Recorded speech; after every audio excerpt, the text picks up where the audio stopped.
L'entrepôt du bricolage, filiale du groupe Samsay, vous présente Si on parlait.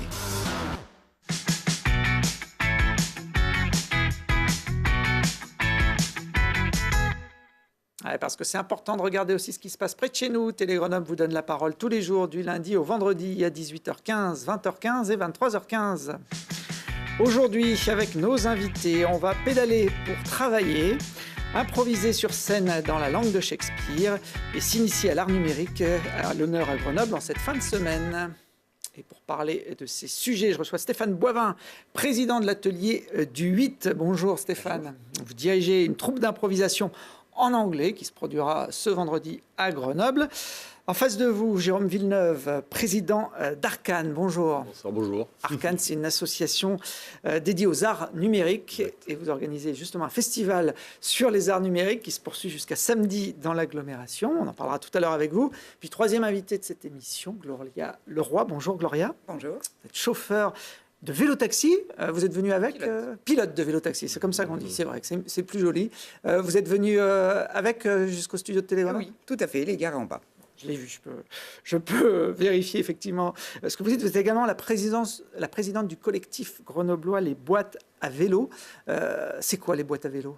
Alors les boîtes à vélo, c'est un collectif qui regroupe les vélos entrepreneurs, donc tout corps de métier exerçant à vélo. Donc ça va de l'artisan, plombier, électricien, aux déménageurs, transporteurs gros volume, en passant par les vélos resto, donc la restauration à vélo, et les services à la personne comme nous on peut faire en vélo-taxi.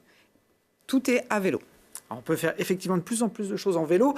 Certaines activités comme celle qu'on est en train de voir, le déménagement, ça paraît un peu plus compliqué avec un vélo, et pour autant ça fonctionne depuis quelques années à Grenoble. Ça marche très bien, et l'armoire normande de mamie, il la transporte sans problème. C'est des vrais professionnels.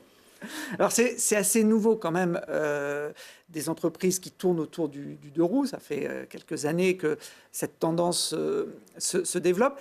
Ce sont des activités reconnues par les autorités. Par exemple, les livreurs en vélo ont la même réglementation que les déménageurs. On a la réglementation qui correspond à nos primo-métiers. Le fait de l'exercer en vélo n'est que le moyen d'exercice. Donc, on n'a pas de différence au niveau législatif avec les métiers auxquels on est affilié. Les vélos resto sont sur les législations de la restauration. Aujourd'hui, ça représente combien d'entreprises Alors, aujourd'hui, à Grenoble, on est une quinzaine d'entreprises. Plus des personnes qui sont dans des structures associatives autour du vélo utilitaire.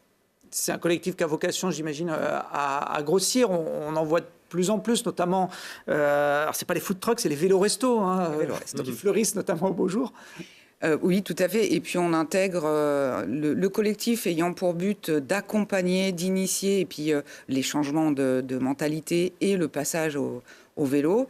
On intègre à peu près 1 à 2 entreprises nouvelles par an, minimum. Et ça va très, très vite. On a créé l'association il y a 3 ans. On était 5. On est une bonne quinzaine aujourd'hui. Donc ça va vraiment vite. Oui, c'est même plus qu'un par an à ce rythme-là. Il y a encore des domaines d'activité qui ne sont pas couverts par votre collectif, mais qui sont dans les tuyaux, dans les projets On a réfléchi beaucoup à tout ce qui est métier vélo compatible. Donc un métier dit vélo compatible quand il peut s'exercer à vélo, cargo, triporteur, tout est possible. Il y a énormément de secteurs d'activité qui pourraient effectivement être vélo compatibles et se développer comme ça. On pense notamment à des serruriers. En général, pour les interventions en ville, on le sait comment ça se passe, il faut une radio. Donc, les artisans ont beaucoup à gagner à travailler à vélo quand il s'agit d'être en ville. Le plombier l'expliquait très bien, il est passé de 3 dépannages par jour en voiture ou camion à 6 en vélo, parce que c'est moins de temps pour se garer, c'est aussi moins de frais. Du coup, les frais de déplacement pour les clients sont un petit peu moins onéreux. C'est vertueux. Tout le monde y gagne finalement. Tout le monde. Il y a quelques jours à Grenoble, dans le cadre de la fête du vélo, a été testé le school bus. On en voit quelques images, ramassage scolaire en vélo. Ça fonctionne dans certaines villes en France comme une activité économique. C'est vrai que ça pourrait être aussi un axe de développement à Grenoble. Et on travaille dessus, notamment avec Erika Jubert, qui était gagnante du budget participatif, par exemple, de la ville de Grenoble pour ces vélobus. On se heurte à quelques soucis et vu la forte demande, on est en train de se poser la question de savoir si, avec les compétences qui sont réunies dans la ville et dans le bassin grenoblois, on ne pourrait pas peut-être développer nos propres vélobus. Ouais, les fabriquer maison, oui, enfin les fabriquer, voilà, les fabriquer ici à Grenoble. En tout cas, ça plaît aux enfants. J'en ai beaucoup des enfants, ils adorent ça, faire du vélo. Ils vont à l'école avec le sourire quand ils sont obligés, entre guillemets, de prendre le vélobus. Alors, vous aussi, vous transportez des gens, pas en bus, mais en taxi, avec oui. votre vélo taxi. Ça fait déjà plusieurs années que vous sillonnez les rues de l'agglomération. On le voit, votre engin. C'est quoi? Vous pouvez embarquer 2 personnes avec vous? Voilà, 2 personnes ou 3 enfants s'ils ne sont pas trop grands. Donc ça va être des enfants. J'ai beaucoup d'enfants en sortie scolaire, de l'école au domicile ou aux activités périscolaires. Des personnes qui ont des mobilités compliquées, qu'elles soient temporaires ou un peu plus importantes. On a des personnes qui vont au travail, des personnes handicapées, mais encore mobiles, mais pour qui les transports en commun, c'est déjà trop compliqué. Aller jusqu'à l'arrêt de bus, jusqu'au tram ou faire des changements. Et donc, on les emmène et on les ramène du travail tous les jours. Ça fonctionne, on va dire, comme un taxi classique? On vous contacte? On est beaucoup plus quand même sur du service à la personne. On est très en lien. Enfin, vraiment, on essaie de restaurer un fort lien social dans la ville. C'est vraiment ça l'identité des entrepreneurs à vélo. Parce qu'on est très ancré au sein de notre ville. Et du coup, pour nous, on est plus sur de la réservation parce que c'est très récurrent. Voilà. J'imagine qu'il y a des avantages d'utiliser le vélo-taxi. On parlait des rues piétonnes, du stationnement. C'est plus simple? C'est plus sympa, déjà. Oui, il y a le lien social qui est là direct. Exactement, on voit la ville un peu autrement. On n'est pas très rapide, parce que c'est quand même un engin qui est lourd, qui fait 130 kg. On gagne en temps par rapport, effectivement, au chemin qu'on peut emprunter. Par exemple, les débuts de Saint-Martin-d'Hères, pour nous, sont très accessibles en vélo, puisqu'en fait, on passe à travers le parc Paul Mistral. Ça nous fait énormément gagner de temps. Ça coûte combien une course Alors en moyenne, les courses font, on va dire, 1,7, 1,8 km. Parce que quand vous faites 2 km dans Grenoble, vous avez déjà fait une bonne distance. On ne s'en rend pas forcément compte. Donc on est sur des moyennes de 7-8 euros la course. Parcourez combien de kilomètres sur une année, par exemple? Vous le calculez, ça? Oui, tout à fait. Je suis en moyenne 40 km jour. Et je travaille 6 jours sur 7. Donc, en une année, je fais les 10 000 km facilement. Bon, avec un engin, vous le disiez, qui pèse 130 kg à vide. Donc, une fois qu'il est chargé, il y a une assistance électrique quand même? Il y a une assistance électrique. Les jours de grand vent avec 2 personnes derrière, je n'avancerai pas sinon. Une assistance électrique qui est pas suffisante, mais pour l'instant, on est bridé aux législations qui ne nous autorisent pas plus de puissance qu'un vélo classique qui ferait 12 kg. Ouais, 100 personnes dessus. La notion de vélo utilitaire, elle est pour l'instant plus ou moins inexistante et pas considérée comme telle. Alors vous avez été un peu précurseur dans ce domaine d'activité à Grenoble. Preuve que ça fonctionne, qu'il y a un créneau. Vous êtes aujourd'hui plusieurs à pratiquer le vélo-taxi sur l'agglomération. On est 3 entreprises indépendantes et toutes regroupées au sein du collectif Les Boîtes à Vélo. Donc du coup, on travaille ensemble. On est dans la quintessence du mot concurrence, c'est-à-dire qu'on court ensemble. Le bon côté on roule ensemble. Le bon côté de la concurrence. Justement, en parlant de concurrence, les taxis, voitures, comment ils perçoivent ce nouveau service? On n'est pas du tout sur le même type de prestation, donc il n'y a pas de raison qu'il y ait une mauvaise entente. Après, les taxis sont souvent ne savent pas vraiment ce qu'on fait. Donc dès qu'on peut instaurer un dialogue avec eux, on le fait pour leur expliquer qu'on n'est pas là pour leur piquer leur travail. Peut-être qu'il y en a qui nous regardent aujourd'hui, donc le message est passé. Vous pouvez prendre les voies de bus, les couloirs de taxi. On est légalement à vélo, donc du coup on a le droit les pistes cyclables. Les couloirs de taxi sont globalement toujours des couloirs de bus et cyclistes. C'est pas très souvent séparé dans la ville. Et puis donc la possibilité également de circuler dans les rues piétonnes et d'amener les clients pratiquement c'est porte à porte. C'est porte à porte. Vous serez sur le vélo samedi, parce que samedi après-midi, il y a la marche pour le climat à Grenoble. C'est un événement qui rassemble à chaque fois beaucoup de monde, mais celle de ce 25 mai, elle sera sur 2 roues, symboliquement. 3. Vous serez sur 3, oui. Probablement j'y serai. Alors c'est un week-end un peu chargé pour moi puisqu'il y a la fête des mères dimanche et que je livre énormément de fleurs. Donc du coup, j'aurai déjà probablement beaucoup de livraisons à faire dès le samedi. Donc je vais essayer de me libérer pour parader.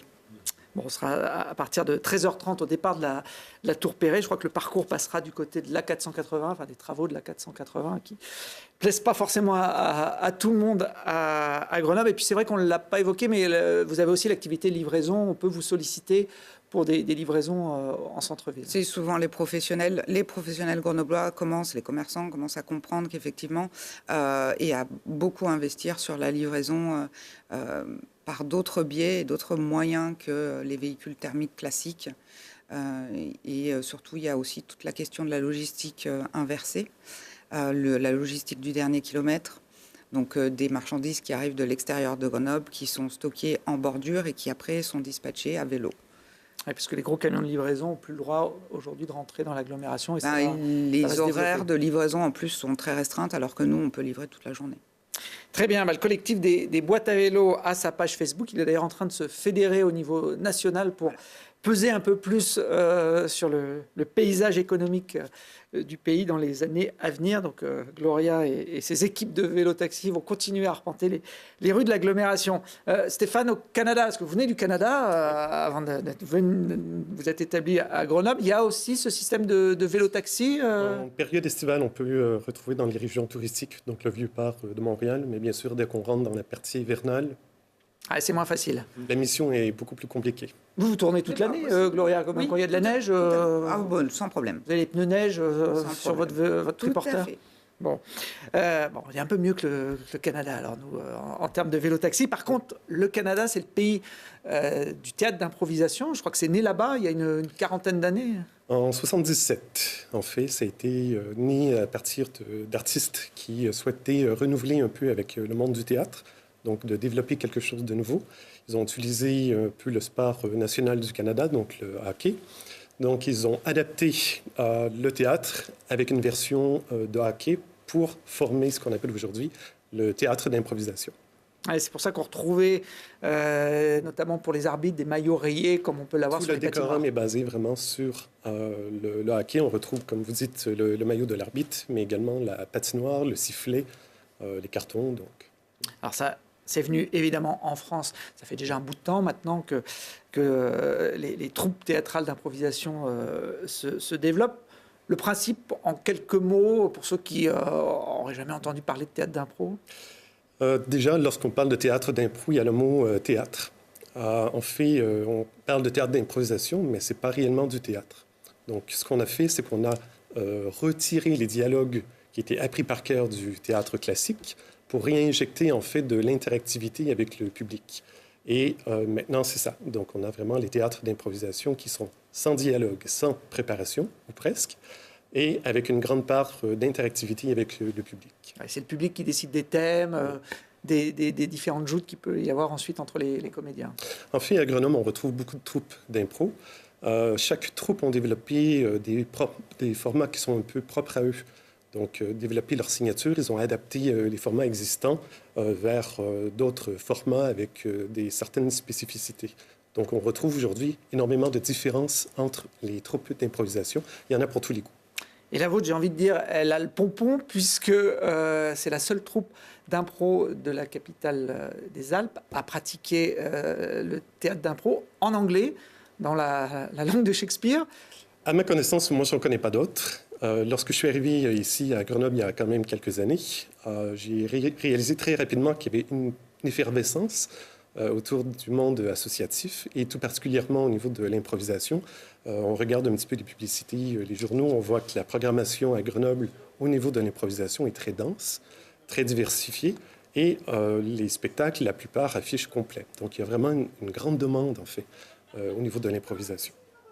Alors, le fait d'improviser en anglais, forcément, ça demande déjà de maîtriser la langue. Vous ne donnez pas de cours d'anglais, il faut maîtriser. Ouais. Alors, lorsque je suis arrivé ici, quand j'ai vu l'effervescence, j'ai fait, c'est génial, j'ai joint les groupes, j'ai fait de la scène moi-même. Par contre, il manquait quelque chose. Et j'ai voulu combler ce petit quelque chose en ouvrant, entre autres, l'improvisation aux expatriés. Il y en a beaucoup à Grenoble ou dans la région, on le sait, avec le polygone scientifique, les écoles d'ingénieurs. Donc, j'ai voulu apporter l'improvisation en anglais. Par contre, j'avais une crainte. Est-ce qu'on a assez d'expats? Est-ce que les francophones, parce que ça, c'est pas une troupe réservée aux expats uniquement, est-ce que les francophones vont accepter de sortir de la zone de confort et aussi tenter l'aventure de jouer en anglais? Donc, j'ai lancé la première troupe en septembre dernier. Bon, ça fonctionne, vous avez des amateurs d'impro qui jouent le jeu, oui. Que ce soit des Français ou des Anglais, vous l'avez dit. Le public aussi, parce qu'il faut pouvoir comprendre le dialogue, ça segmente forcément votre public? Au niveau des participants, on a comblé les places de l'atelier à l'intérieur de 2 semaines. Donc, c'est déjà un beau succès. Probablement, un jour, on aura plusieurs troupes anglophones à Grenoble, ça sera à voir. Donc, ça, c'était la première partie. Le deuxième, c'était de conquérir un peu le public. Déjà de faire connaître la troupe. Donc, ce qu'on a fait, on a créé ce qu'on appelle les improv meet-up. Donc, l'idée était de faire des petits spectacles gratuits amateurs. On a invité également des troupes plus connues à Grenoble, qui apportaient également leurs fans, je pourrais dire, et on présentait à ce moment-là un spectacle complètement en anglais. Et on a eu plusieurs retours. Les gens aiment bien autant les joueurs de jouer en anglais que les francophones ou les expats qui viennent dans l'assistance voir le spectacle. C'est quelque chose de nouveau et on s'amuse bien. Je vous propose d'ailleurs, je ne sais pas si vous êtes bilingue, mais de regarder un petit extrait de ce que ça peut donner. Ce n'est pas sous-titré, et même si, comme moi, vous ne maîtrisez pas complètement l'anglais, on arrive quand même à comprendre l'esprit. Biceps! My biceps are getting really strong. Really strong? That can't be. Yeah. Woohoo! So strong! Great, but do you think that they're strong enough? Super strong! Okay, but... I would no. Karate may be your best bet to get super strong biceps. I can feel the power, and I know you can do it. Alors, c'est vous qui piochez des lettres, si j'ai bien compris. Les deux acteurs doivent démarrer la phrase par la lettre que vous piochez. Ce format-là, c'est un des formats les plus intéressants. On le retrouve aussi bien dans l'improvisation francophone. On l'a adapté pour la partie anglophone. L'arbitre, qui fait partie également du spectacle. Ah oui, il a un rôle très important en impro. Oui. Donc, on sort tout simplement une lettre, on l'appelle l'abécédaire, et cette lettre va dicter en fait le début de la phrase, de la réplique du comédien. Et on peut jouer justement à temporiser le spectacle en retardant la sortie de la lettre, si on veut ralentir ou accélérer également.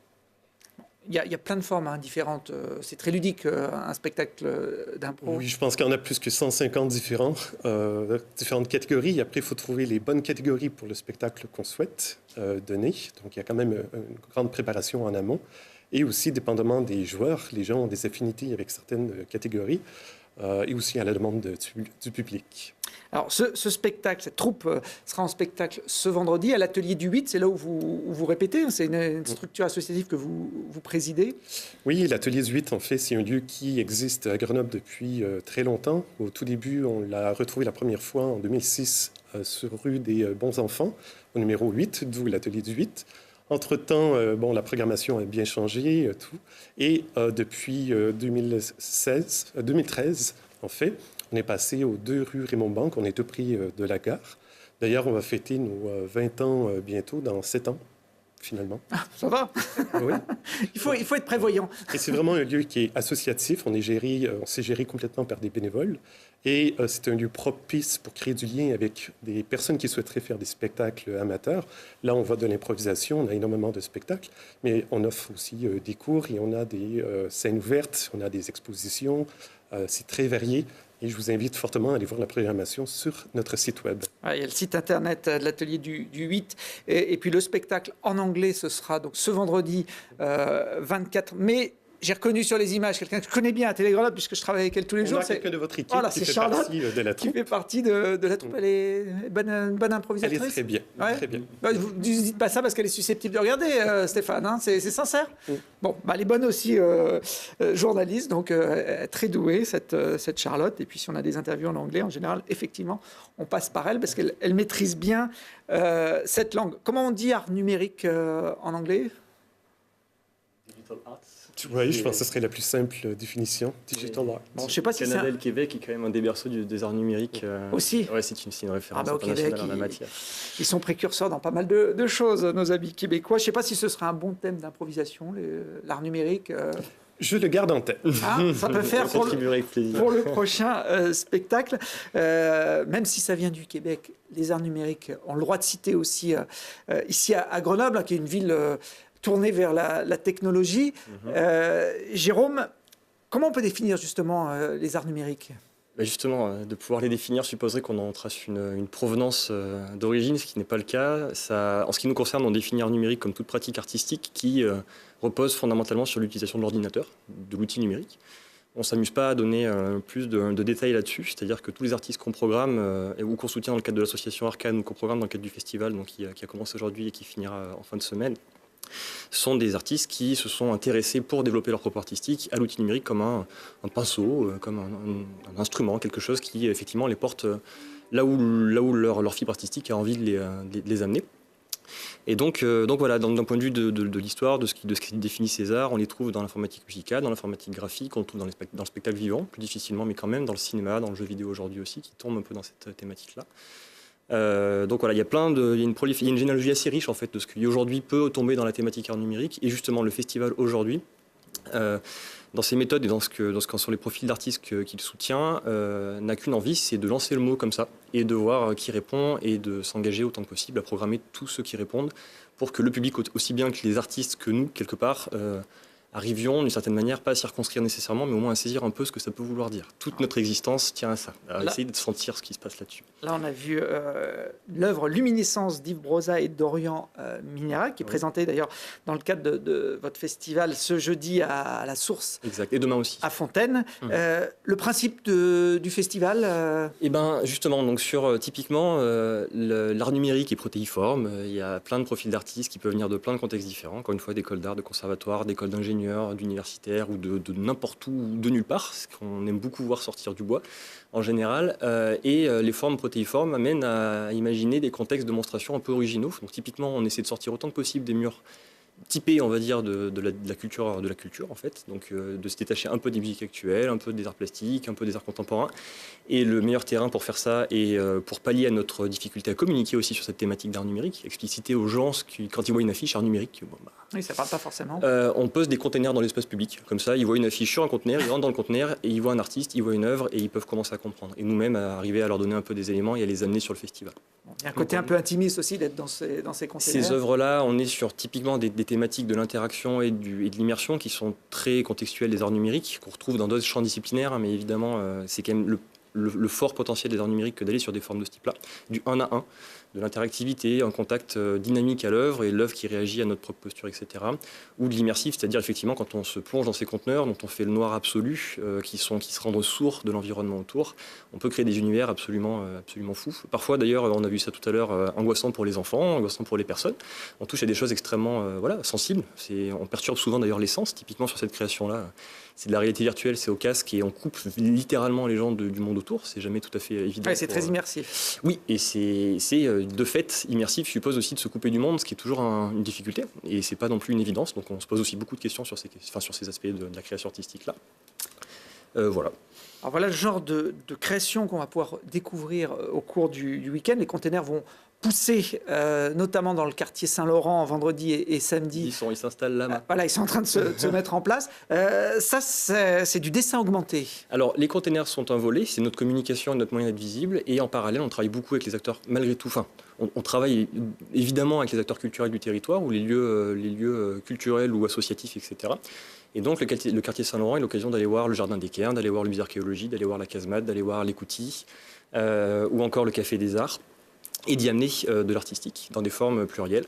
Et typiquement, donc, cette création de Galerie Reseda sera donnée comme des performances intimistes de 15 à 20 personnes dans la crypte du musée d'archéologie samedi. Il y aura 6 représentations, les horaires sont communiqués sur le site du festival, sur lequel évidemment je vous encourage à aller prendre des informations qui sont relatives à tout ça. Et voilà, c'est une création parmi d'autres. On aura 3 formes performatives qui seront entre le Jardin des Cairns et le musée d'archéologie, et tout le reste sera de l'installation immersive, interactive, en conteneur ou dans les lieux dont j'ai parlé. Alors, autre création intitulée Variation physique, on voit ces images.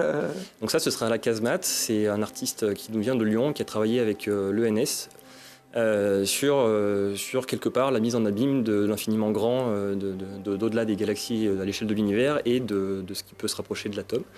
Et la création est très fine. On a un regard assez critique sur ces technologies, encore une fois, de l'immersion. Et celle-ci fonctionne. Elle dure 7 minutes, ce qui fait qu'on passe une personne toutes les 7 minutes sur cette création-là.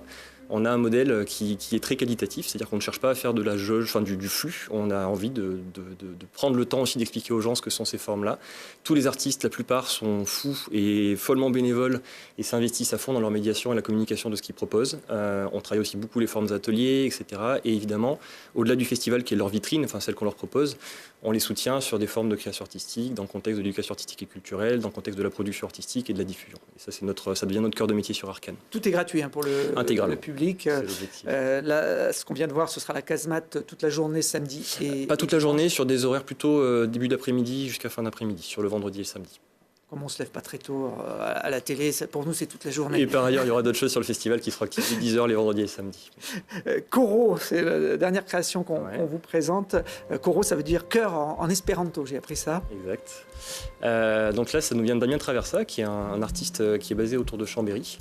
Il nous a proposé l'an passé Trace, qui a beaucoup marché dans une forme performative à la Belle Électrique. Et cette année, il vient sur Grenoble. Alors, Trace existe à Fontaine. Elle sera d'ailleurs donnée gratuitement à 18h demain à la Source et après-demain également à 18h. Et samedi, il nous rejoint sur le quartier Saint-Laurent avec Koro. Et c'est une création extrêmement sensible. C'est pareil, il faut être 2, pas plus. Elle se vit dans une temporalité qui est de l'ordre de 2 à 3 minutes. Et il faut venir la voir. Elle vous met en relation avec votre cœur, et puis elle met votre voisin en relation avec votre cœur. On a un stéthoscope. Il y a un stéthoscope effectivement sur un des individus. Les deux sont au casque et entendent un son. On voit une image qui réagit fortement effectivement à ce qui se passe au niveau du cœur. Et quand même, quand les gens se touchent, quelque chose se passe qui est assez bouleversant. Ça fonctionne vraiment très bien. Donc ce sera samedi et ce sera l'Écoutille. L'Écoutille dans le quartier Saint-Laurent. Exactement. Encore merci beaucoup de nous accueillir. Qui est le cœur du festival. Merci beaucoup. Dernier petit clin d'œil, parce qu'on les a reçus il y a 1 an dans cette émission, l'eau sonnante. Cet appareil de conduction osseuse. On entend des sons avec ses os, avec son corps. On connaît très bien ce projet. Pour être nous-mêmes un peu dans la recherche, évidemment, sur Grenoble et sur ces questions d'art numérique, on a rencontré Sébastien il y a 2, 3, 4 ans, je ne sais plus. On travaille beaucoup avec l'école d'architecture. Et l'idée sur le festival était justement, avec notre collègue James Léonard, d'amener des contenus musicaux pensés pour ces installations. Donc eux travaillent beaucoup les ambiances, la muséographie, disons les contenus parlés et dits. Et là, il était question de vraiment travailler une diffusion de créations sonores. Donc ils sont à Fontaine aujourd'hui, ils seront à Fontaine demain et ils seront à Grenoble au Jardin des Cairns vendredi. On n'aura pas de grande chance de les rater, a priori. Très bien. Merci beaucoup à tous les 3. Bonne continuation dans vos projets. Nous, on se retrouve demain avec d'autres invités.